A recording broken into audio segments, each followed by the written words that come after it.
Very happy and that सत्य की Indeed जीत होती है.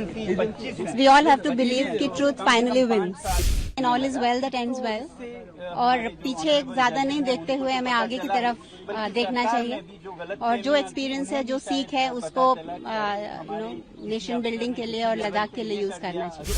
न्याय की दृष्टि से तो बहुत गलतियां हुई, बहुत गलत हुआ और ये गलतियां कभी किसी के साथ नहीं होनी चाहिए.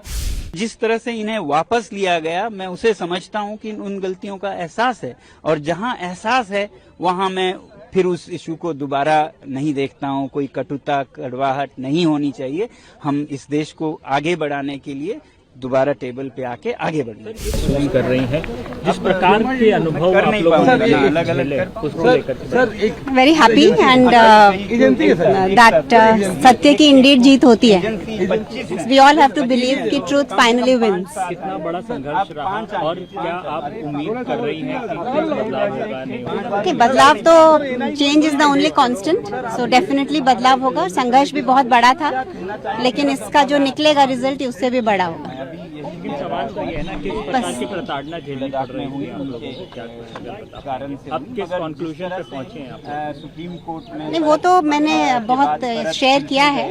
इजी नहीं था, सब अपहिल टास्क था, लेकिन all is well that ends well.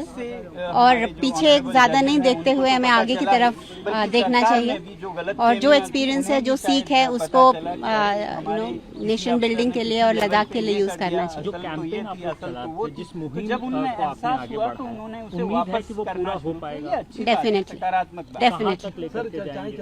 जो फाइनल गोल है और जो राइट है, माइलस्टोन्स होंगे, लेकिन अल्टीमेटली डेफिनेटली वो रीच होगा. Thank you. साझा कर सकते हैं किस प्रकार का अनुभव रहा, जिस प्रकार की कार्रवाइयां की गई, जिस प्रकार का मुहिम रहा, कितना इम्पैक्ट जो है आपके व्यक्तिगत जीवन में और उन लोगों के जीवन में जिनके लिए आप लड़ाई लड़ रहे हैं? तो व्यक्तिगत जीवन में तो मैं कहूँगा सकारात्मक ही रहा. मेरा ये एक अनुभव था, एक्सपीरियंस था, जिससे मुझे आत्म विश्लेषण करने का समय मिला, लिखने का, पढ़ने का समय. वो काफ़ी नहीं है, मगर न्याय की दृष्टि से तो बहुत गलतियां हुई, बहुत गलत हुआ और ये गलतियां कभी किसी के साथ नहीं होनी चाहिए. मगर जिस तरह से इन्हें वापस लिया गया, मैं उसे समझता हूं कि उन गलतियों का एहसास है और जहां एहसास है वहां मैं फिर उस इशू को दोबारा नहीं देखता हूं. कोई कटुता, कड़वाहट नहीं होनी चाहिए.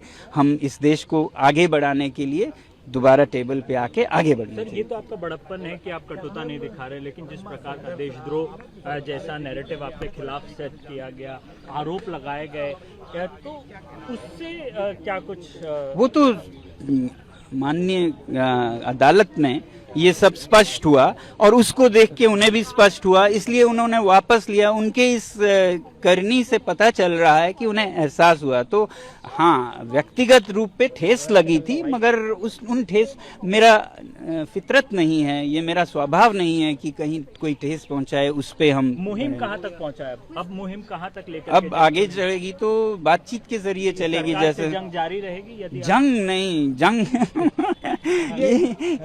जंग हम और देशों से करेंगे ना. अपने मुहिम जारी रहेगी. बिल्कुल एक सकारात्मक, एक जिसे कहते हैं म्यूचुअली सेटिस्फैक्टरी, दोनों तरफ खुशी हो, ऐसे मुकाम तक पहुंचने तक. हम नहीं चाहते हैं कि हम ही जीतें और तरफ हारें. हम ये भी नहीं चाहते हैं कि हम हारें. तो दोनों तरफ